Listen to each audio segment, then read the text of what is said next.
Rain poured heavily against the car windshield as Maya sat beside Derek. The night was dark, and the sound of thunder mixed with their angry voices. They had just left a dinner with Derek's business friends, and what should have been a calm drive home turned into a storm of words.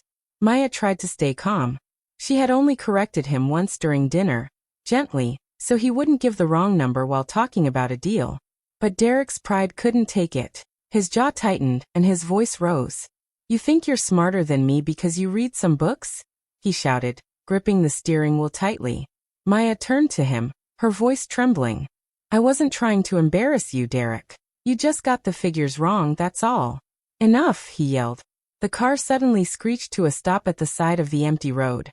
Maya's heart jumped as her seatbelt pressed into her chest. The rain grew louder, beating against the roof like 1,000 angry fingers. Before she could say anything, Derek pushed his door open and stormed around to her side. He yanked her door open, water splashing into the car. "Derek, what are you doing?" she cried, her voice breaking. He grabbed her arm and pulled her out roughly. His face was cold, his words sharper than the rain.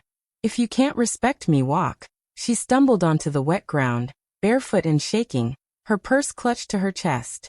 Her hair was soaked, her dress clung to her skin. The door slammed. The sound of the engine roared, then faded into the night as his headlights disappeared into the rain. For a moment, there was only silence, the kind that hurt more than the shouting. Maya stood there, the cold water running down her face, mixing with her tears. The road was empty. The world felt heavy. She had no one to call, nowhere to go. Lightning flashed, lighting up the lonely road for just a second. In that moment she looked up and whispered, her voice soft but full of pain and determination. "One day, you'll see me drive past you, and you'll regret every drop of this rain." The storm raged on, but Maya stood still, broken, yet not defeated. Maya was once an aspiring automotive designer, the best in her class at university.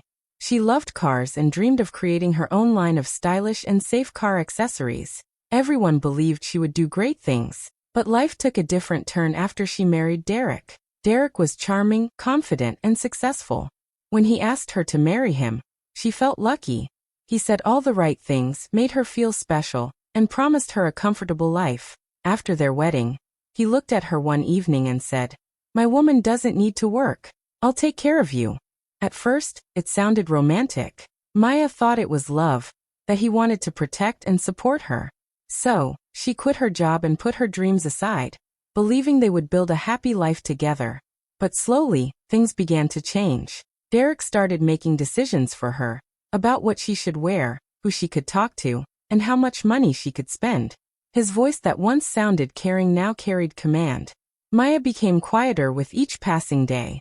She spent her time cooking, cleaning, and waiting for Derek to come home. She rarely smiled. The woman who once sketched car designs late into the night now lived in silence. As Derek's business grew, he partnered with a woman named Tasha.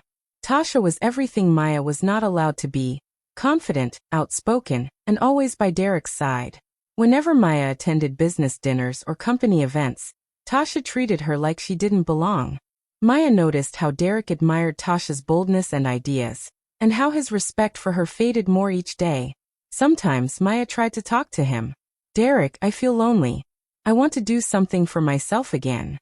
But he would cut her off sharply. "You have everything you need. Stop complaining."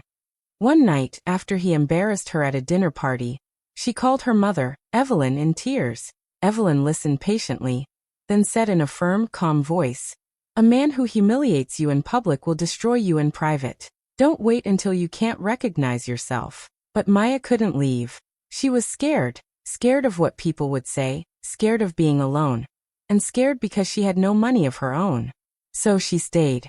Then came that stormy night, the one that changed everything. The night Derek dragged her out of the car and left her on the road in the rain. After that, Maya had no choice but to go back to her mother's small, simple house. She arrived wet, tired, and broken. Evelyn hugged her without asking questions, giving her the quiet comfort she needed. Days passed slowly. Maya barely spoke. She felt humiliated, useless, and unsure of what to do next. She would sit by the window for hours, staring at the street, thinking about all the dreams she had buried. But one afternoon, while scrolling through her old laptop, She saw something online. A design contest for women innovators in auto technology. It was open to anyone with creative ideas that could make driving safer or more comfortable.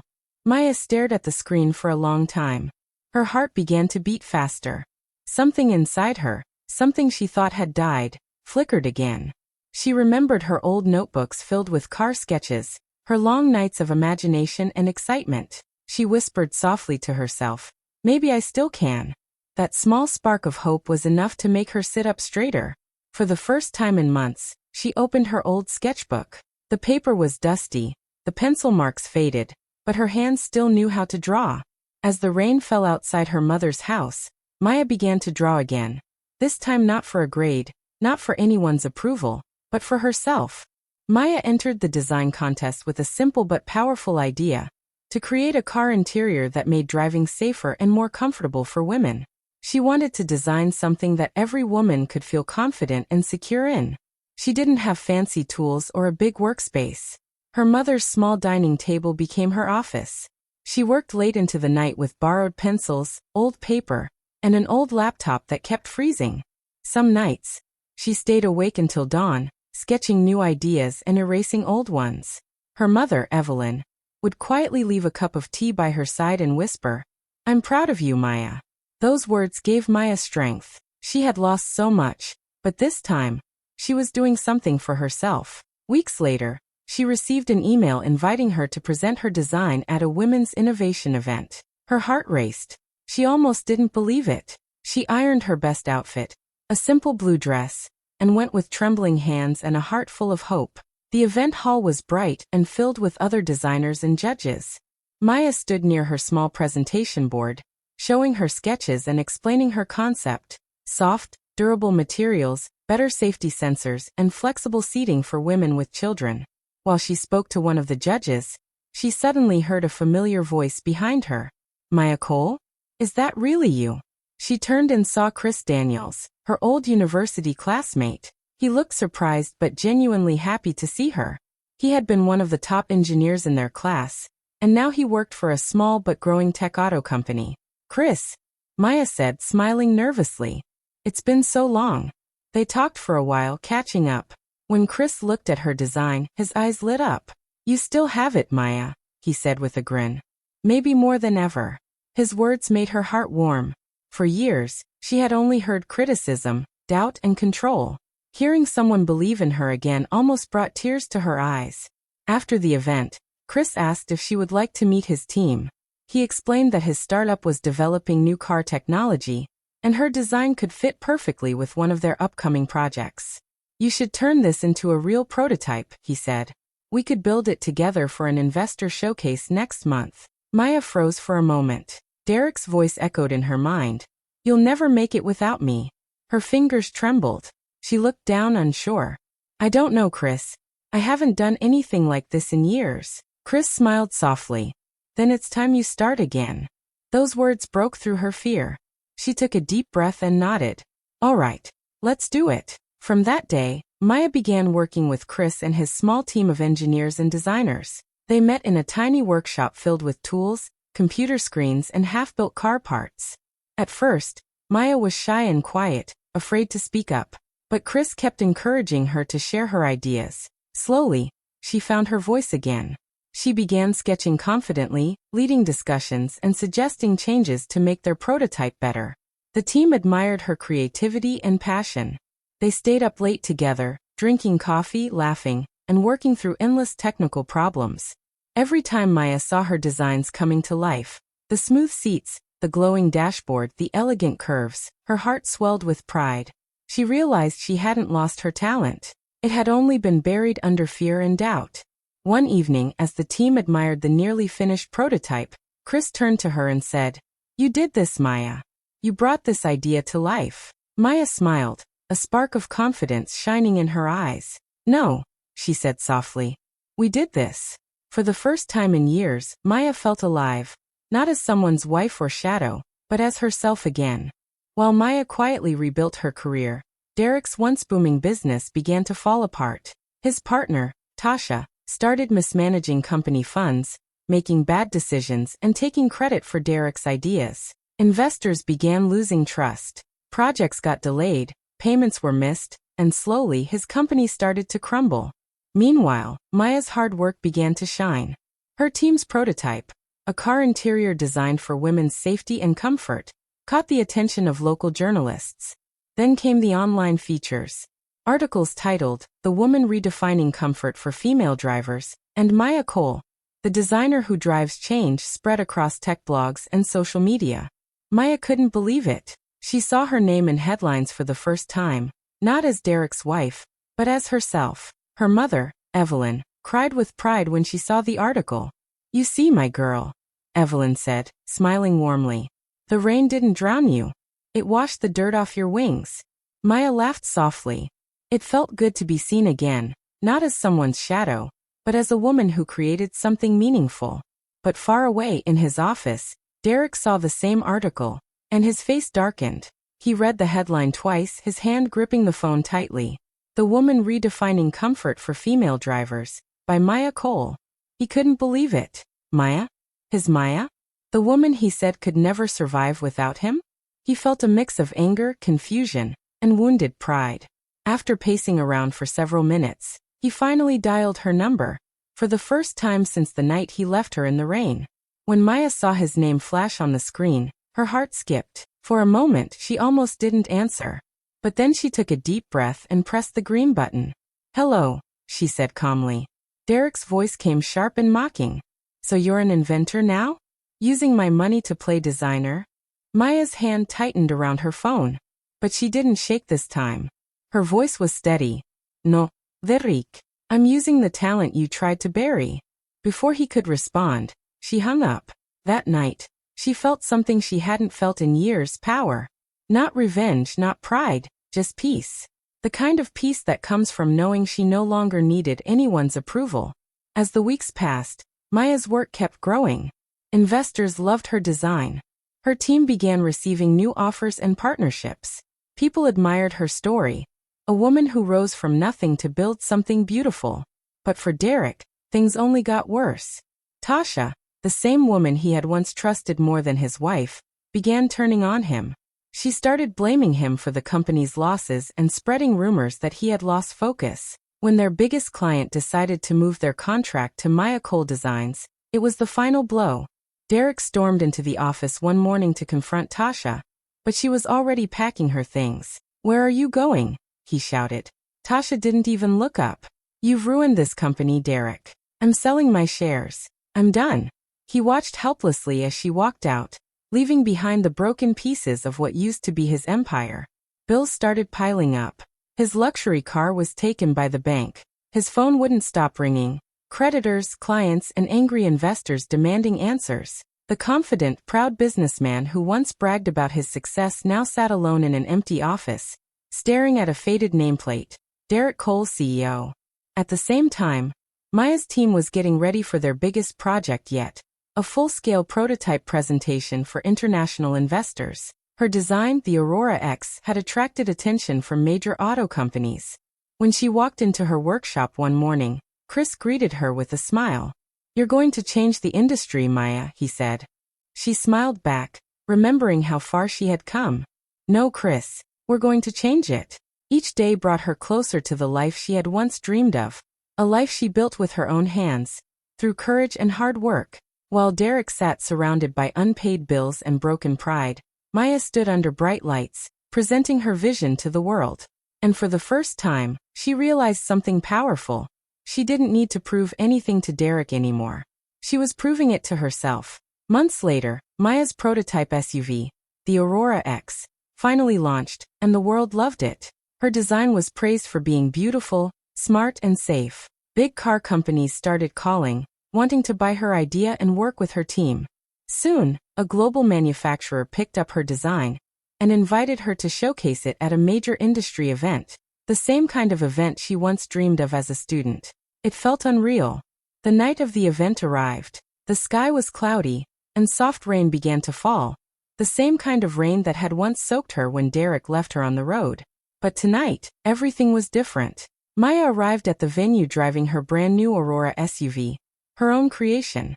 Cameras flashed as she stepped out, dressed in an elegant suit. Reporters rushed toward her, calling her name, asking about her journey and her design. "Ms. Cole, how does it feel to change the future of car design?" one shouted. Maya smiled humbly. "It feels like the beginning," she said. As she posed for photos, the gentle rain fell harder. She looked up at the sky, letting a few drops touch her face. It wasn't sadness anymore, it was peace. Then, through the blur of lights and rain, she noticed something across the parking lot. A man standing beside a broken-down car. His clothes were soaked, his hair dripping wet. For a moment, she didn't recognize him. But then, as he turned toward her, she froze. It was Derek. Their eyes met across the distance. He looked different, tired, older, defeated. His once polished car now looked worn out, the hood open, smoke rising from the engine. For a long moment, they just stared at each other. Derek slowly walked toward her, his shoes splashing through puddles.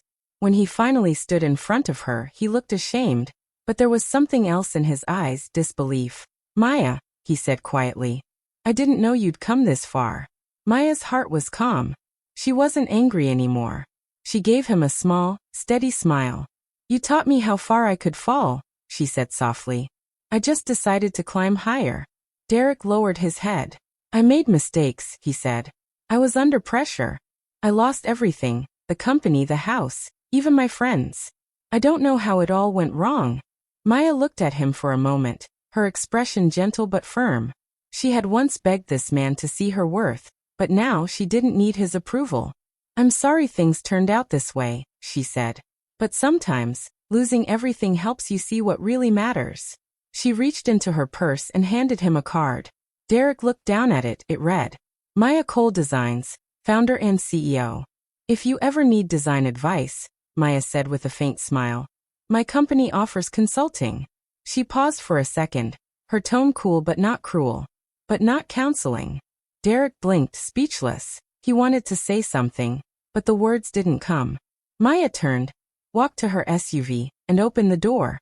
The rain was falling harder now, but she didn't mind. She got inside, started the engine, and looked at Derek one last time through the glass. The headlights of her car shone brightly in the rain. The same kind of night, but a completely different woman behind the wheel. As she drove away, her reflection glowed in the rearview mirror, strong, calm, and free. The same rain that once witnessed her pain now shimmered around her as a symbol of victory. For the first time in a long time, Maya smiled, not because she had won against Derek, but because she had finally won herself back. Maya expands her company with confidence and kindness. She opens new branches and begins mentoring young female engineers and designers. She tells them, "Don't wait for someone to open a door for you. Build your own." Her brand, Maya Cole Designs, becomes a symbol of strength and creativity. People across the country talk about how her ideas changed the auto industry. With her growing success, Maya buys a comfortable new house for her mother, Evelyn. Evelyn tears up as she walks through the door, whispering, "Your father would be so proud." Maya also starts a scholarship in her late father's name to help young women study design and engineering. It's her way of saying thank you to the world that once turned its back on her. Chris, her loyal partner and friend, stays by her side through it all. Their bond is strong, not built on saving each other but on respect and teamwork. They often laugh late at night over sketches and coffee, their dreams bigger than ever. Months later, Maya stands on stage at a grand award ceremony. The lights shine on her face as she accepts the Innovator of the Year award. Reporters cheer. Cameras flash. She smiles and begins her speech softly. "This award isn't just mine. It belongs to every woman who was ever told she wasn't enough. To everyone who's been left in the rain. Remember, storms don't destroy you. They teach you how to steer." The audience rises in applause. Evelyn wipes her tears proudly. Chris claps the loudest. As Maya walks off the stage, she glances outside. It's raining again, but this time the rain feels gentle, almost like a blessing. Maya smiles. She's no longer afraid of storms, because now, she's the one steering through them. A year later, Maya drives along the same lonely road where Derek once abandoned her. The sky is cloudy, and soft rain begins to fall, just like that night. She slows down, watching the drops hit her windshield. Memories return. The pain, the fear, the helplessness. But this time, instead of sadness, A gentle smile spreads across her face. As she drives, she notices a young woman standing by the roadside. Her car has broken down, and she's getting soaked in the rain. Maya stops her SUV and steps out with an umbrella. She walks up to the woman and helps her cover her head. Young woman grateful, thank you so much. I thought no one would stop. Maya smiling, don't thank me. Just remember, one day, you'll be driving past this same road too. The young woman smiles through her tears, hope lighting up her face. Maya returns to her SUV, wipes a tear from her cheek, and starts the engine. As she drives away, the headlights cut through the rain, bright, strong, and steady. The storm hasn't ended, but this time, Maya is steering through it with power and peace. Hi besties. 2 hearts. Thank you so much for watching till the end. If Maya's story touched your heart, please like, comment, and subscribe for more emotional stories like this. See you in the next one. Bye. Sparkling heart.